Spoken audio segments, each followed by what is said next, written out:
Hi Tanglers, welcome to my Lunchtime Tangles. My name is Annie-Reiser. I'm a certified Zen-tangle teacher, CZT 10. That means I was the 10th group to be certified.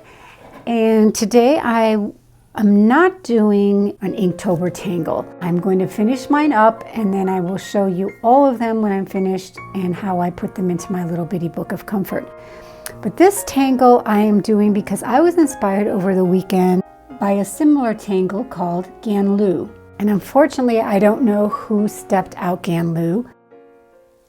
Isn't that pretty? So I learned Ganloo from Romy Marks, CZT, at our festive tangling project that we did with her, this tutorial on a luminary, which is so sweet. You can check out my student Facebook page to see it all lit up. But this is Ganloo here. I am going to be working on a fire tile, and I just wanted to show you, I made a couple festive fire tiles. This one is with just a gold border that I just used a watercolor on. Then I did one with Ranger Distress Ink Oxides, and this is a tile that I did with also, on top of it, I added the watercolor. So this will be a nice card or card-like tag for our Christmas season, our holiday season. And these are going to be poinsettias rather than the Ganloos. And I'm going to do a cluster of them on this long tile, which I just love. So the cluster will start like this, again, with an 01 micron pen in black. I'm going to do the center, which is these arcs that make a 5-pointed star. 1, 2, 3, 4, and 5. They should be more equal, but that's okay. We're all Zen-tanglers, and we know that perfection is not the goal here. I am going to, since this is kind of large, I'm going to go ahead and do my aura line on the inside. And instead of making it rounded, I'm making it very pointy like that. Within each of these arcs, we're going to make our little spoke, or it's kind of like an anther in botanics, in botanical flowers. So, but my anther is going to consist of lunar flux. So it's 2 parallel lines, a seed shape, another seed shape, and another. And then we're going to continue to aura around those seed shapes with a little knobby. I'm not going to do the long knob, so this is kind of a variation of lunar flux. Lunar flux normally goes way up like that, but we need to have room for our sepals, our petals. So that's the first one. I'm going to turn my tile and do another here.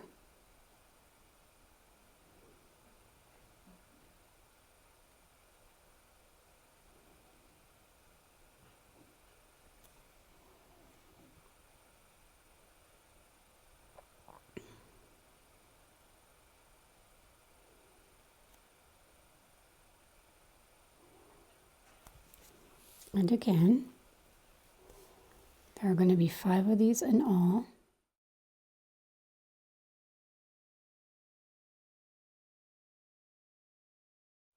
Oops, I forgot the little nubby. It's okay. We might add that back on with a white gel pen. It's already very pretty in itself. It almost looks like a snowflake.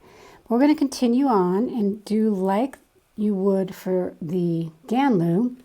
And we're going to find the midpoint of these strokes or these spokes and go to the next midpoint. And the inside, the midpoint of these is going to be where we bring up our leaf shape. And I'm going to make mine more pointy, and this one's going to go off the page so that we can't see the actual leaf shape. Here's the midpoint to the midpoint. And then here's approximately in between, and we're going to go a nice long leaf shape. Midpoint from here to midpoint here.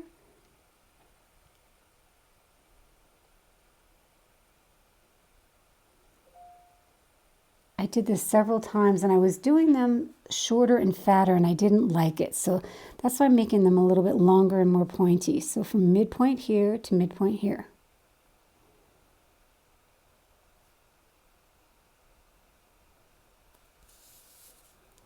And one more. Go off the page. It's always a beautiful concept and design. Then we're going to put our second layer of sepals in a poinsettia. These are not actually petals on the flower, but they're called bracts.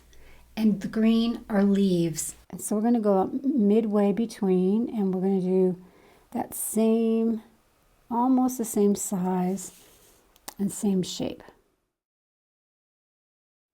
Okay, so those would be the in-between flowers. Now we're going to do some line work to make these look more like a poinsettia. Starting here from the midpoint of my star, I'm going to pretend I know like where this is going. And then I'm going to just do some, that would be called the midrib. And I'm going to do some veins coming off the center of the midrib. And these veins, normally I curve them quite a bit. And I'm not curving them so much because the leaf of the poinsettia is actually very flat. And if we curve them, it's going to make it look more rounded. So here we go, back down to the point. And I'm leaving this area, I'm not putting the veins in here because I want this area to stand up for itself when we go to shade.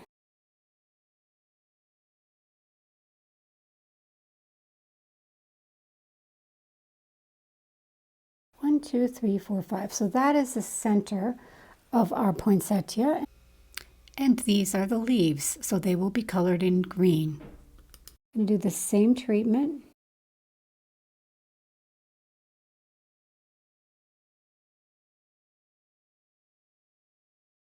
And there is our first pretty poinsettia. Oh, no, I forgot this one and this one. Sorry.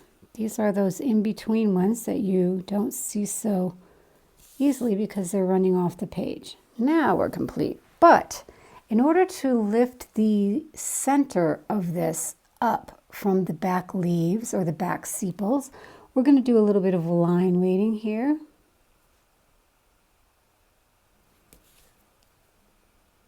Just restate that line so it's more prominent.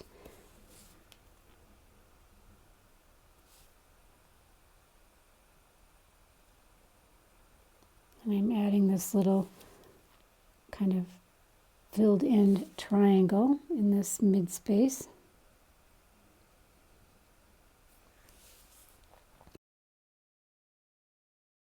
So I think you can see how much clearer that reads. And then I would add a little bit of weight to each of the midribs. And also the center star, this outside aura line.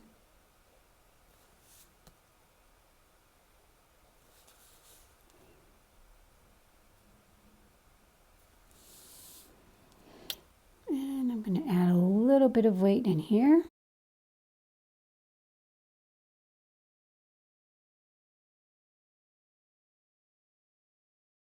And that's already very pretty. I'm going to show you first how to shade and color this. And then I'm going to layer another one or two of these pretty poinsettias up on my paper to make kind of a card-like look.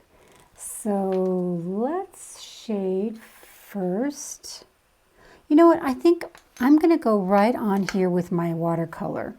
And then we can pick up the shading with a darker darker colored pencil to shade that. So we're going to start out with a watercolor brush, and I'm using these really cool sheets called Peerless, and I will put the information in the description below.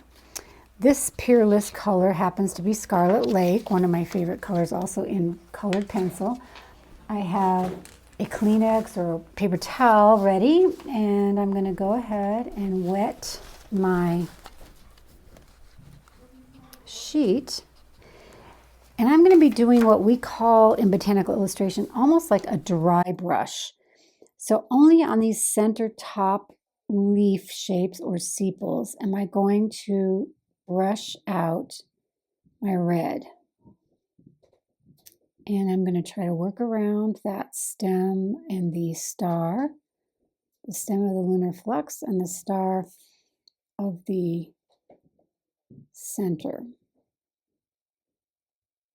So I'm almost dry brushing this so that it's not bleeding out into the other places that we don't want it to go.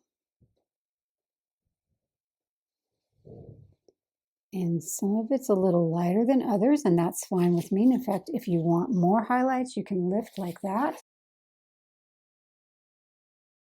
It's always hard to be super precise when you're demonstrating, but when you're at home in your own comfort zone, you can take your time and make this just perfect.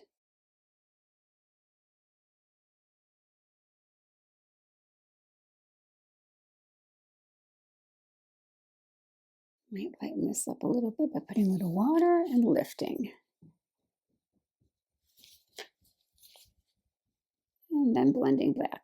Okay, I think that's looking pretty good. Now let's switch over to our, while that's drying, we're going to switch over to our green, and I'm going to use the green that is called olive green. It's got quite a bit of yellow in it actually, so it looks like this. I'm going to give it a little water so I can pick up my color. Again, almost dry brushing it in that there's no wet on the paper below. We're just picking up the pigment from the sheet with a pretty dry brush. As you can see, it's not spreading a whole lot.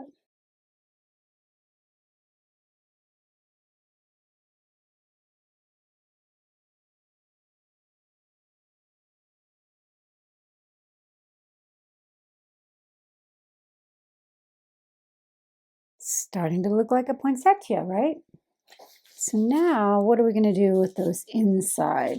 Let's find a color that is kind of goldish yellow. Let's do a golden yellow. In fact, perfect that I said that. There's a golden yellow with the peerless.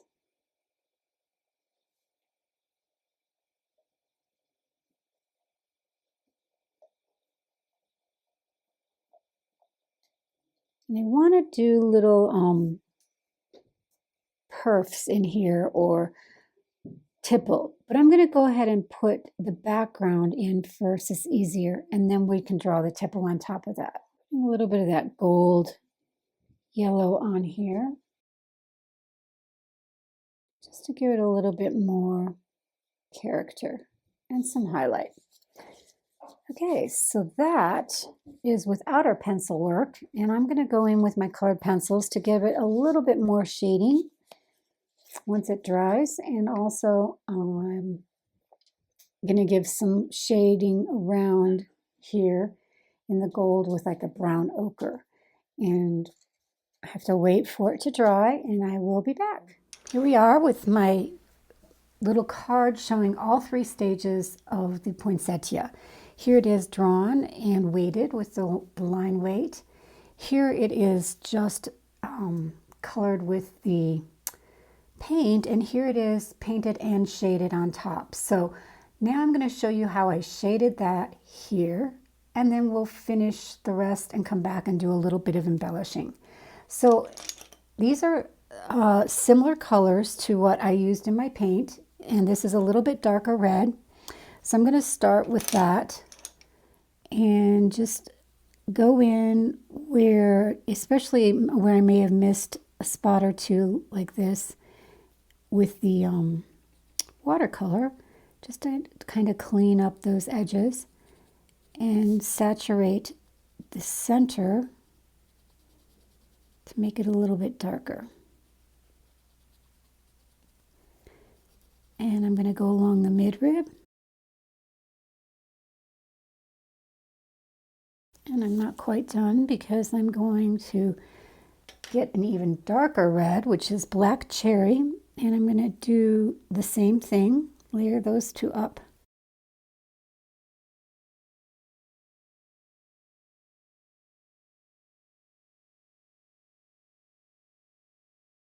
Okay, if you can see, it's a little bit grainy and gritty here, right?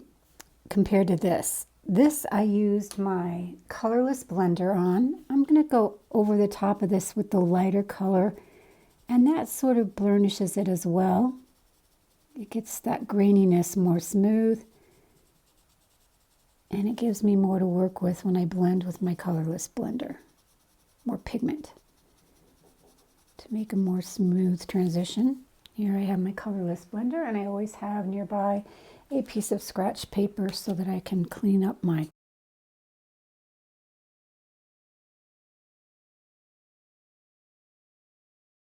Then with the green, I've got a little bit darker green than this olive, and I'm just going to put a little bit where these bracts and petals meet, and down the midrib.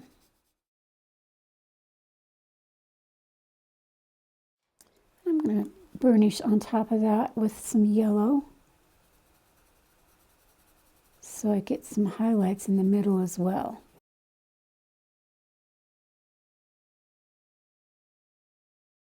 I'm going to blend those out with my blender, just kind of hitting it up.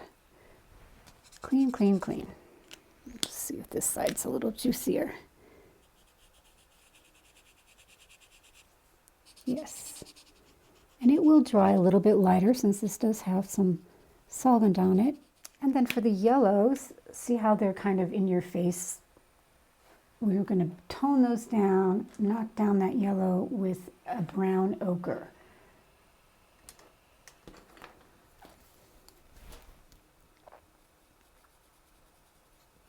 I'm just going to shade on one side and get really deep down on the center here.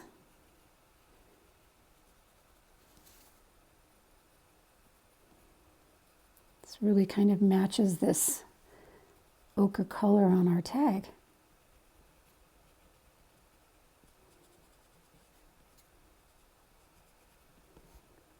A little bit in here. And then you can go back in and clean up some of those areas that maybe got colored that should stay white. If you can make your jelly roll, roll. You can also use a white colored pencil, nice and sharp, and just go over the top. It makes it look a little bit more incorporated than just that white paper.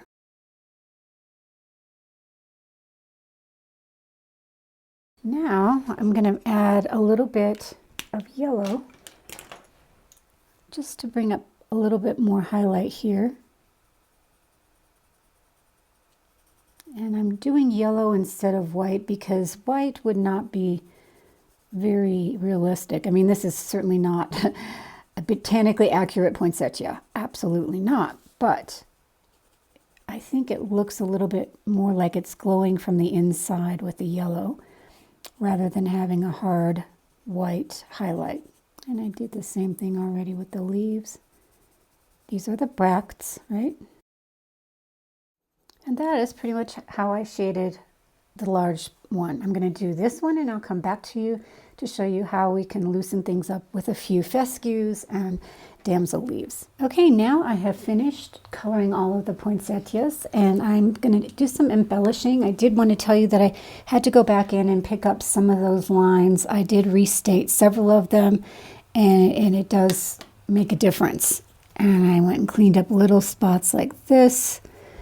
And it's still not perfect, but it's good enough. And I like to do some fescues and little dots, etc. around, like I did on this one. This one is done on white with different center, and you can see how decorative that looks.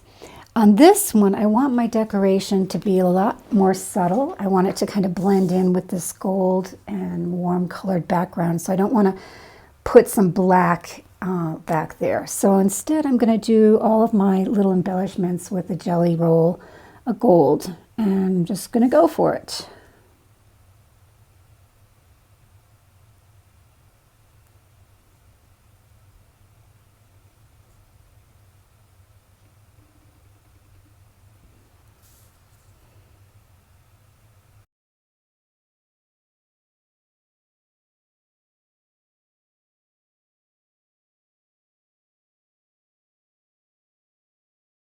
Just filling up these little spaces. Some little dots. Whoops, that one was wet.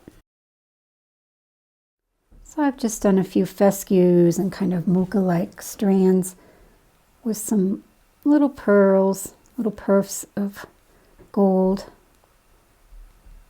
And I think it makes it look pretty festive. So there is my finished tangle. Perfect for a little Christmas greeting and just to enjoy creating.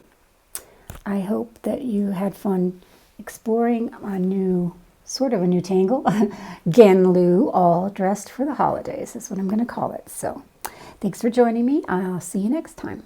Bye-bye. So there are my finished trio of poinsettias, all embellished and dressed up. I guess this is what we're calling Ganloo, dressed for the holidays.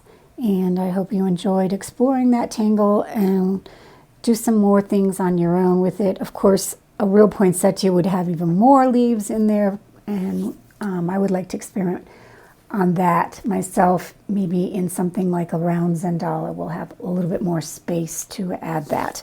So that is some food for thought, and I hope you enjoy exploring Ganloo, all dressed for the holidays. Thanks for joining me. Happy holiday season. Bye-bye for now. That's it for today's tangle. Thanks for joining me. If you like these lunchtime tutorials, please give them a thumbs up and subscribe to my YouTube channel. I also invite you to check out my website for classes that I have scheduled or to purchase my tangle tags for your favorite step outs. That's Botangle.net. I'm leaving you with some other links too. Zentangle.com, where you can learn more about the Zentangle method from its founders, Rick Roberts and Maria Thomas. You can also visit their store there for a multitude of Zentangle paper tiles, tools, books, and kits. Tanglepatterns.com is that site I talk about where you can explore hundreds of tangle patterns, read about them, and get the step out, which is basically the deconstruction of the pattern. And finally, if you'd like to share your beautiful results with me and my student community, please join Annie's Botangle Alumni Facebook page. We're a private group where we inspire each other with our work and offer tips and useful information about art and Zentangle.